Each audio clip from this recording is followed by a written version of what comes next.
ನಮಸ್ಕಾರ ಎಲ್ರಿಗೂ welcome back to our channel. ಇವತ್ತು ರವೆಯಿಂದ ಪುಳಿಯೋಗರೆ ಶಿವರಾತ್ರಿಗೋಸ್ಕರ ಮಾಡ್ತಾಯಿದ್ದೀನಿ. ಅದನ್ನು ತೋರಿಸೋಣ ಅಂತ ಹೇಳಿಬಿಟ್ಟು 1 ಕಪ್ ರವೆ ತೊಗೊಂಡಿದ್ದೀನಿ. ಅದಕ್ಕೆ ಬೇರೆ ಏನೇನು ಬೇಕು ಅಂತ ಹಾಕ್ತಾ ಇರೋ ಹೊತ್ತಿಗೆ ತೋರಿಸ್ತೀನಿ. ಎಣ್ಣೆ ಒಂದು 4 ಸ್ಪೂನ್ ಇಟ್ಕೊಂಡಿದ್ದೀನಿ. ಇವಾಗ ಉದ್ದಿನಬೇಳೆ, ಕಡಲೆಬೇಳೆ, ಆಮೇಲೆ ಜೀರಿಗೆ ಒಂದು ಸ್ವಲ್ಪ, ಸಾಸಿವೆ ಒಂದು ಸ್ವಲ್ಪ ಹಾಕ್ಕೊತೀನಿ. ಸಾಸಿವೆ ನನ್ನ ಗೊಜ್ಜಲ್ಲಿ ಸ್ವಲ್ಪ ಇದೆ, ಅದರಿಂದ ಸ್ವಲ್ಪ ಹಾಕ್ತಾಯಿದ್ದೀನಿ. ಜೀರಿಗೆ ಈಗ ಒಂದು ಸ್ವಲ್ಪ ಇದ್ರ ಮೇಲೆ ಹಾಕ್ತೀನಿ, ಯಾಕಂದರೆ ಅವಾಗ ಸಿಡಿಯಲ್ಲ ಅಂತ. 1-2 ಮೆಣಸಿನ್ಕಾಯಿ. ಈ ಥರ ನಾನು ಕಡಲೆಬೇಳೆ ಮತ್ತು ಉದ್ದಿನಬೇಳೆನ ಮಿಕ್ಸ್ ಮಾಡಿ ಇಟ್ಕೊಂಡಿರ್ತೀನಿ, ಒಗ್ಗರಣೆಗೆ ಹಾಕೋಕೆ ಈಸಿ ಆಗಲಿ ಅಂತ. ಇವಾಗ ಇದನ್ನೊಂದು ಸ್ವಲ್ಪ ಹಾಕ್ತೀನಿ. ಇದೆ ಇವಾಗಲೇ ಇದನ್ನು ಹಾಕಿದ್ರೆ ಸೀದೋಗ್ಬಿಡಲ್ಲ, ಸ್ವಲ್ಪ ಅಷ್ಟೇ. ಇಷ್ಟು ಹಾಕ್ತೀನಿ. ಸ್ವಲ್ಪ ಇದು ಕಾಯಿಸ್ಬೇಕು. ಕರ್ಬೇವಿನ ಸೊಪ್ಪನ್ನು ಒಂದು ಸ್ವಲ್ಪ ಒಣಗಿದೆ ಅದು, ಯಾಕಂದರೆ ಇದು ವಿಂಟರು. ಒಂದು ಸ್ವಲ್ಪ ಹಿಂಗು, ನಮ್ಮ ಹಸ್ಬೆಂಡು ಇಂಡಿಯಾದಿಂದ ಬರೋದಕ್ಕೆ ತಂದರು, ಅದರಲ್ಲಿದೆ ಎಲ್ಲದೂ, ಅದನ್ನು ಎಕ್ಸ್ಟ್ರಾ ಹಾಕ್ತಾ ಇರೋದು. ಬೇರೆ ಗೊಜ್ಜನ್ನು ತೊಗೊಂಬಂದಿದ್ದಾರೆ ಪೌಡರ್ ಥರದ್ದಾದರೆ. ಸ್ವಲ್ಪ ಅರಶಿನ, ಎಕ್ಸ್ಟ್ರಾ ಖಾರದ ಪುಡಿ, ನಮಗೆ ಸ್ವಲ್ಪ ಸ್ಪೈಸ್ ಬೇಕಾದ್ರಿಂದ. ಇವಾಗ ಕಡಲೆಕಾಯಿ ಬೀಜ ಹಾಕಿದ್ದೀನಿ. ಸ್ವಲ್ಪ ಜಾಸ್ತಿ ಮಾಡ್ಕೊತಿದ್ದೀನಿ. ಏನಕ್ಕೆ ಅಂತ ಹೇಳಿದ್ರೆ ಟ್ರಾವೆಲ್ಗೆ ನನ್ನ ಸನ್ನಿಗೆ ಕಾಲೇಜಿಗೆ ಒಂದು ಸ್ವಲ್ಪ ಕಳಿಸ್ಬೇಕು, ಗೊಜ್ಜನ್ನು ಮಾತ್ರ. ಅವನೇ ಅವಲಕ್ಕಿನೋ ಯಾಕಂದರೆ ಅನ್ನನೂ ಹಾಕ್ಕೊಂಡು ಮಿಕ್ಸ್ ಮಾಡ್ಕೊತಾನೆ.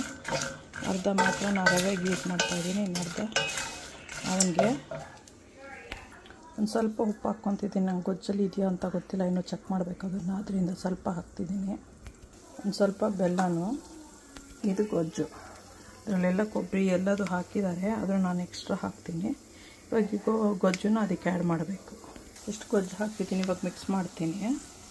ಇವಾಗ ರವೆ ಹಾಕಿ ಹುರಿಬೇಕಿದ್ರ ಜೊತೆಲೇ ಈ ಥರ ಹುರಿತಾ ಇದ್ದೀನಿ. ಇವಾಗ ಒಂದು 2-3 ನಿಮಿಷ ಹುರಿಬೇಕು ಚೆನ್ನಾಗಿ. ಆಮೇಲೆ 1 ಕಪ್ ರವೆಗೆ 2 ಕಪ್ಪು ಬಿಸಿನೀರು ಹಾಕ್ತಾಯಿದ್ದೀನಿ. ಬಿಸಿನೀರಿಗೆ ಇಟ್ಟಿದ್ದೀನಿ, ಅವಾಗ ಬೇಗ ಆಗುತ್ತೆ ಅಂಥೇಳಿ.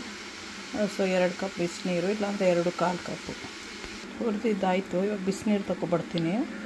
ಬಿಸಿನೀರು ಇವಾಗ ಅದಕ್ಕೆ ಹಾಕ್ಬೇಕು. ನಾನು ಇಮಿಡಿಯೇಟಾಗಿ ಮಿಕ್ಸ್ ಮಾಡಬೇಕು, ಇಲ್ಲಾಂದರೆ ಉಂಡೆ ಕಟ್ಕೊಬಿಡುತ್ತೆ.